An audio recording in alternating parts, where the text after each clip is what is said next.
Hello, and welcome to episode 59 of Public Interest Podcast with your host, Jordan Cooper, where we interview politicians, activists, advocates, and others who seek to improve the state of the world. We're here today with Montgomery County Council Member George Leventhal of Montgomery County, Maryland. How are you doing today, George? I'm okay, Jordan. Thanks for inviting me. Glad to have you. So the first question I'd like to ask you is, what are you currently doing, or what have you ever done to advance the public interest, and why? I have been elected 4 times by the people of Montgomery County, and where my heart really is the responsibility that I've had as chairman of the Health and Human Services Committee of the County Council. That committee has responsibility for programs affecting the poor, the sick, the elderly, the homeless, mentally ill, drug addicted, abused and abandoned children, people in need. And we've achieved tremendous things. We're a fortunate and well-resourced county, but we have a lot of people in need. And so, for example, I think probably the most significant accomplishment during my 4 terms on the county council has been the establishment of a network of community clinics that we call the Montgomery Cares program, which every year makes certain that 30,000 people without health insurance are able to get care, are able to get to see a doctor. And unfortunately, if the new president is successful in repealing the Affordable Care Act, the need for our Montgomery Cares clinics is going to rise again. For the last few years, we've been very happy to be able to spend less and serve fewer patients. You wouldn't think that would be a good thing, but it is, because more and more people were covered by the expansion of Medicaid and the availability of the exchanges. But we don't know whether those will survive or whether the Congress and the new president will get rid of those. So fortunately, we have an infrastructure in place of primary care for those without health insurance here in the county, and that will continue. So that's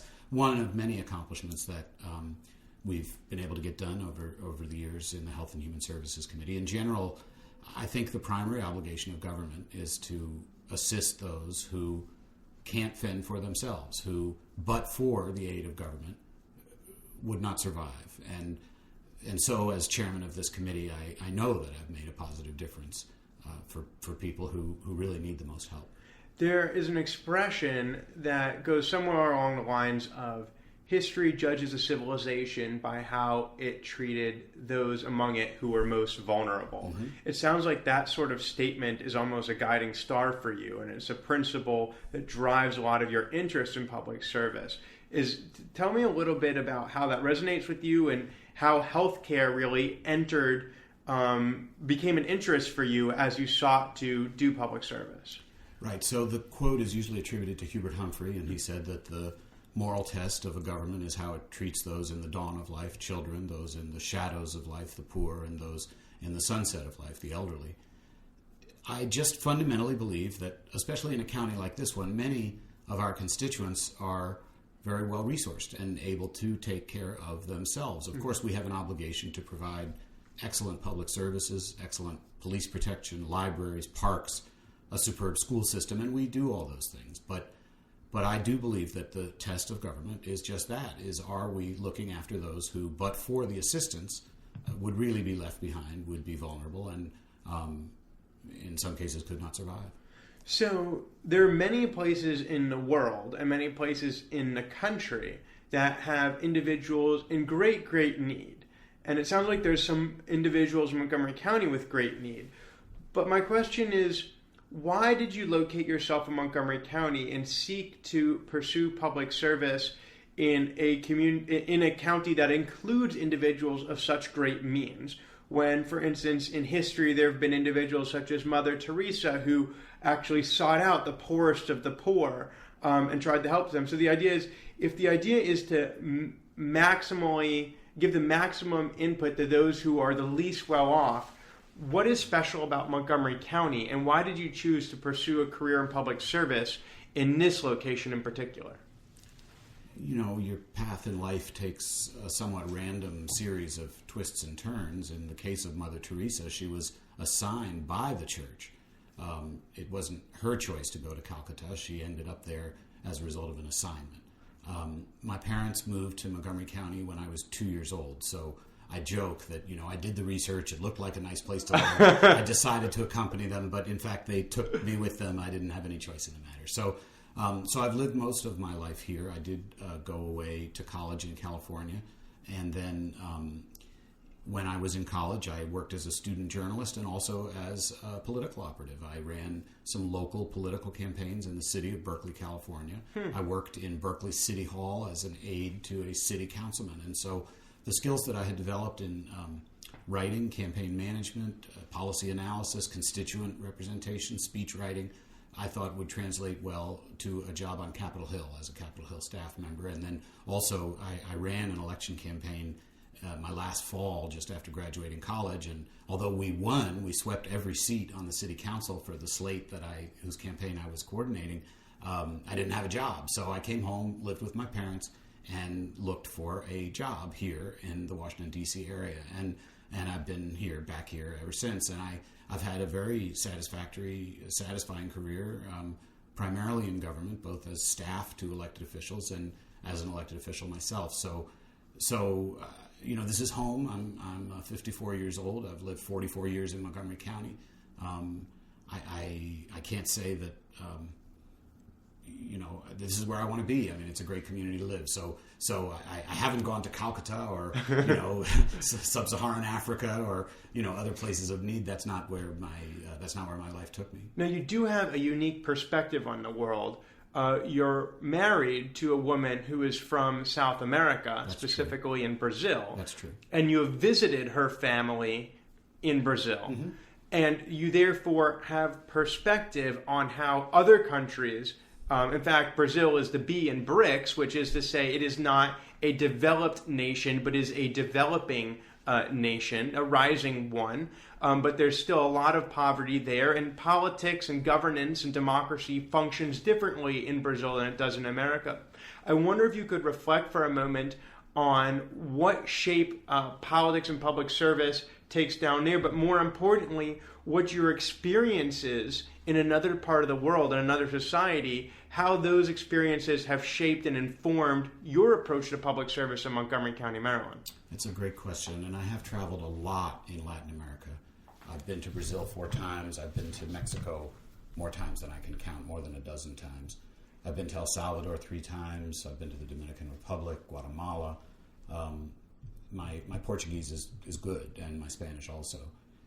I think for my generation and younger generations like yours, I think having traveled is an important part of being able to interact with people from many different backgrounds. And, if you look at this election that we just went through, I think one of the key differences that may divide a Clinton voter from a Trump voter is, have you traveled outside the United States? Because, clearly a big part of the Trump movement was anxiety about people from different backgrounds and different cultures and maybe, losing American culture.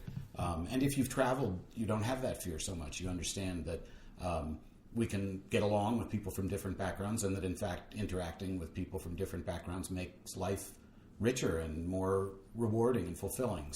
And that's certainly been the case with my marriage. My wife and I have been married for 27 years, and having had the opportunity to go to her home country and visit her family and get to know Brazilian culture has enriched my life in countless ways. I mean, learning the language, enjoying the food, the music is magnificent, and so I have a deep appreciation of Brazilian culture and generally of Latin American culture that I think helps me better relate to many of my constituents here in Montgomery County who come from many different immigrant backgrounds. So concretely, you actually have individuals who live in Montgomery County who, as an at-large county council member, you technically represent, whether or not they're full-fledged American citizens able to vote for you, who have actually immigrated or whose parents have immigrated from these Mesoamerican and South American countries. So you actually have had some experience. How have you had experience interacting?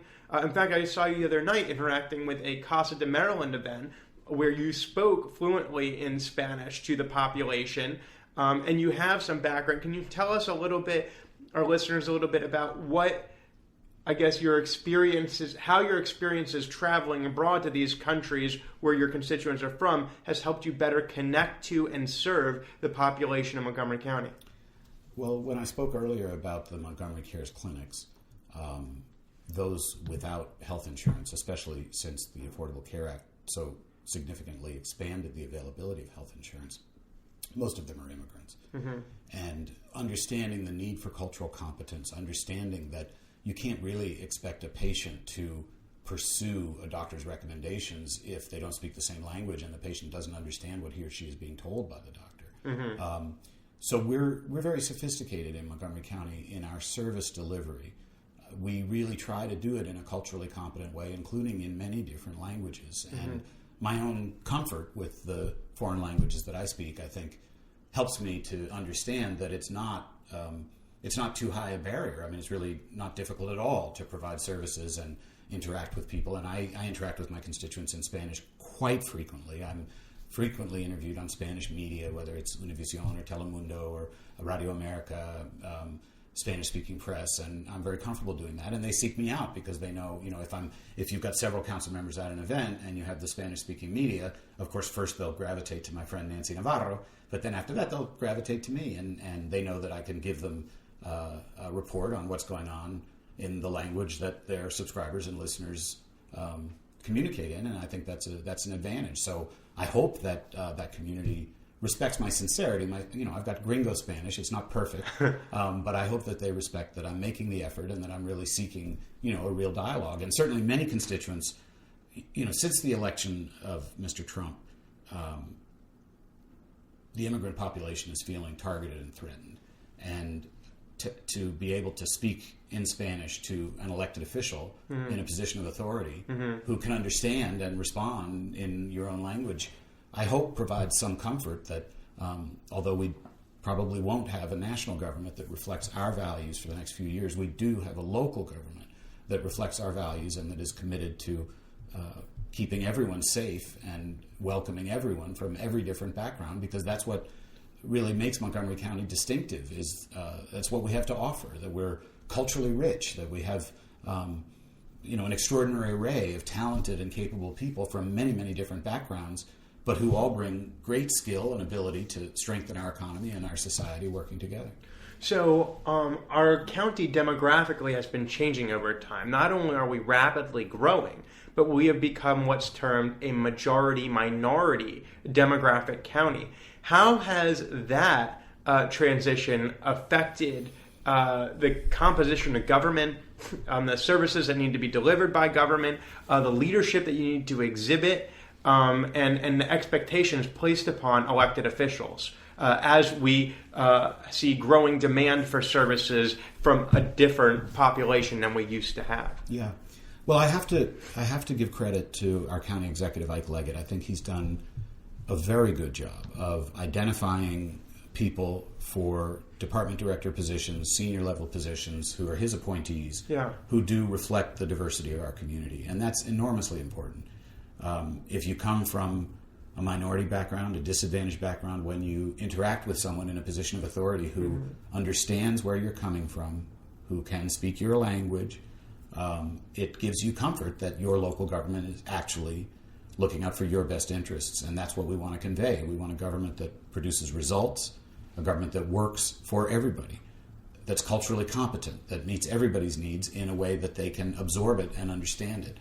To get back to healthcare again, you can't treat a patient if the patient doesn't understand the instructions, and that's true at every level of government. So we can always do better. We're not at all perfect. Our school system, for example, where Latinos are the largest ethnic group now among school children, staffing is not commensurate. We need a lot more Spanish-speaking staff in the school system. We need more Spanish-speaking staff in every aspect of service delivery. And not only Spanish-speaking, we have large Amharic-speaking communities. We have, Chinese, Korean, hundreds of languages represented in the county, but Spanish is number one.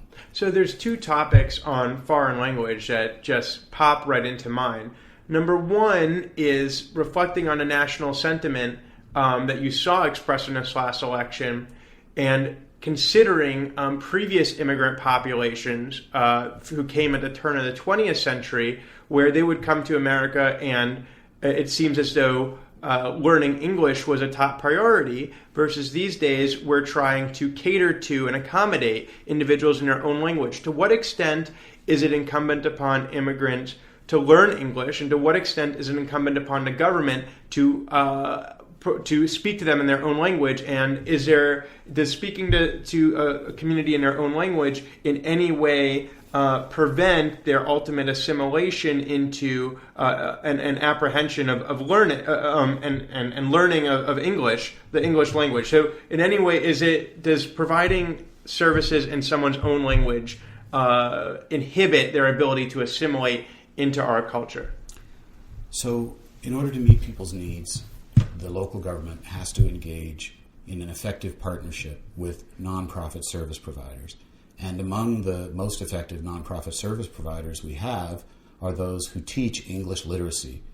We support many of those programs where there's an umbrella called McCALE, the Montgomery Coalition for Adult Education and Literacy, that funds a wide range of programs that are oversubscribed. I mean, there's a hunger in our immigrant communities to learn English and assimilate. I don't think there's any risk that this generation of immigrants will not assimilate in any way different than previous generation, probably your grandparents and my grandparents. But so you're speaking to this population in Spanish while they try to learn English to kind of carry them over until a point where they could understand the local language. Is that correct? That's absolutely correct. This generation of immigrants is eager to learn English. As I say, our English literacy programs are oversubscribed. We need to struggle to keep up with the demand. There's no doubt in my mind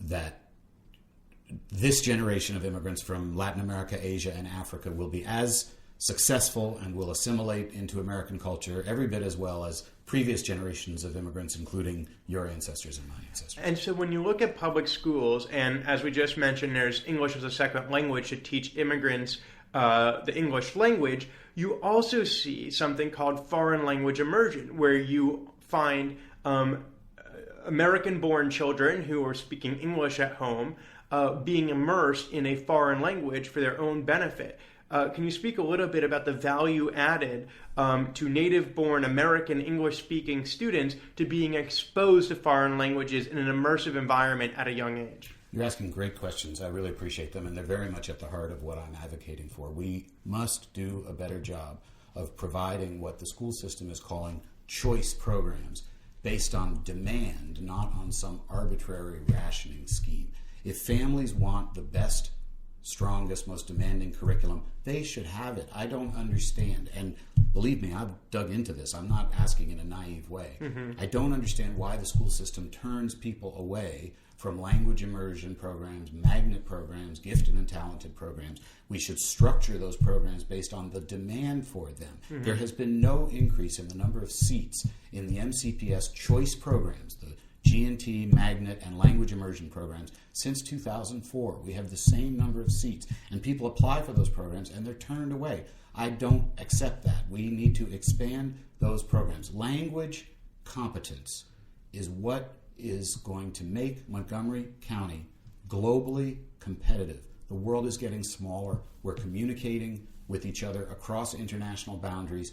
Our economic future lies in trade and exchange and information exchange, technology exchange, not only within Maryland, not only within the United States. We've got to be able to have a constructive interaction with the BRIC countries that you mentioned and with the developing world. And so one of the great assets that I think we can market Montgomery County is that we are the international gateway to the nation's capital, that no matter what language you speak, no matter what country you're from, we have highly capable, skilled people who can do business with you in your language. And not only those who were born into that culture. I've been closely associated with the Chinese immersion programs and with the after-school education programs in Chinese. Mm-hmm. And what's really rewarding is to see some of these after-school programs, summer programs, where the majority of students are not Chinese American, mm-hmm. where you have American-born kids, and Chinese is a difficult language to learn, mm-hmm. Who at a very early age, which is the best time to learn language, are gaining that skill, and I hope they stick with it their entire lives. China is the second largest economy in the world, and our economic future lies in global exchange, global trade. So this is even a long-term economic development project for Montgomery County. Very much so. It should be a very high priority for us. Is to build upon the language competency we already have and improve it. And by doing so, we could attract foreign direct investment from Chinese firms looking to work with individuals who can communicate with them. Chinese, Indian, Egyptian, Saudi Arabian, Russian, Brazilian, Mexican, absolutely. This is language competence is the key that will open the door of economic opportunity for this globally minded county, which has the most foreign-born residents of any jurisdiction in Maryland. So continuing on the topic of education, as you mentioned, we're a very well-educated electorate. Maryland has one of the best school systems in the country. Montgomery County is the crown jewel of Maryland's educational system, and then Bethesda, Maryland has the most educated population in the entire country, with half of all adults having a master's degree or higher and 3/4 having a bachelor's degree or higher. But not everyone necessarily is on the track to do advanced white-collar jobs. You mentioned choice programs and not having enough capacity to meet demand. Now, is there not any program, for instance, at Einstein or Kennedy, where you can get trained to be a nurse or an electrician or a car auto mechanic? Isn't there a program in Montgomery County Public Schools that's part of the choice program that can train individuals to be job ready upon graduation? There is. It's called the Thomas Edison High School, and it is precisely that. It would assist folks to gain skills for a marketplace that might not necessarily demand a college degree. It's also oversubscribed. I mean, we need to expand career and technical education. We've created a nonprofit corporation called WorkSource Montgomery, which is involved in the career ladder and assisting people to match their skills and the training that they need with the needs of the workforce. And that's something that is critically important to making sure that everyone is able to climb that ladder of opportunity. So as we near the end of the podcast, we've covered a lot of bases. We've covered healthcare, foreign language, interaction with difference.